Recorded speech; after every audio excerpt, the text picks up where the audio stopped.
రకాల పల్సెస్ తో నేను ఈ మసాలా గుగ్గిళ్ళు చేశానండి. ఆ 3 రకాలు ఏంటి అంటే పల్లీలు, కొమ్ము శనగలు, తెల్ల బఠానీలు, ఈ 3 రకాలు కలిపి చేశాను అనమాట. చాలా హెల్తీ రెసిపీ.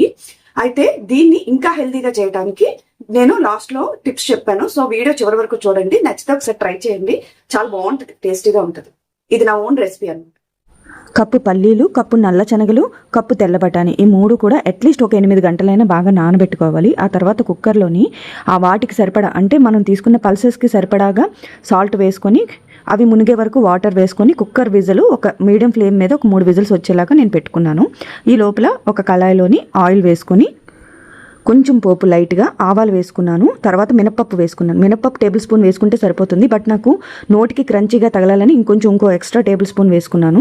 తర్వాత ఒక టేబుల్ స్పూన్ వరకు జీలకర్ర వేసుకొని మంచి బంగారు రంగు వచ్చే వరకు వేపుకొని ఇప్పుడు 4 పచ్చిమిరపకాయ చిన్న ముక్కలుగా కట్ చేసి ఒక పావు కేజీ వరకు ఉల్లిపాయలని చిన్న ముక్కలుగా కట్ చేసేసి ఆ ఉల్లిపాయలకు సరిపడాగా సాల్ట్ వేశాను. ఈ 2 చోట్ల మాత్రమే నేను సాల్ట్ వేసేసి అవి మంచిగా దగ్గరికి ఫ్రై అయిన తర్వాత అందులో కరివేపాకు, ఒక టేబుల్ స్పూన్ అల్లం వెల్లుల్లి పేస్ట్, పసుపు, కారం, స్పైసెస్ తగ్గట్టుగా కారం, ఒక టేబుల్ స్పూన్ వరకు ధనియాల పొడి, చిన్న గరం మసాలా ఫ్లేవర్ కోసం గరం మసాలా వేసి కొంచెం వాటర్ వేసి మసాలాలన్నీ కూడా మంచిగా పచ్చివాసన పోయే విధంగా బాగా వేపుకున్నాను. ఈ లోపల కుక్కర్ ప్రెషర్ పోయిన తర్వాత ఇదిగో ఈ విధంగా మరీ మెత్తగా అయిపోకూడదు పేస్ట్ లాగా, అలాగని గట్టిగా కూడా ఉండకుండా జాగ్రత్తగా విజిల్ పెట్టుకొని అందులో ఉన్న వాటర్ అది తీసేసి ఉడికిన తర్వాత మొత్తంగా వేసేయాలన్నమాట. ఈ పేస్ట్ మనం ఏదైతే మసాలా ఫ్రై చేసి ఉంచుకున్నాం కదా అందులో వేసి ప్రతి 2 నిమిషాలకు ఒకసారి కలుపుతూ ఉండాలి.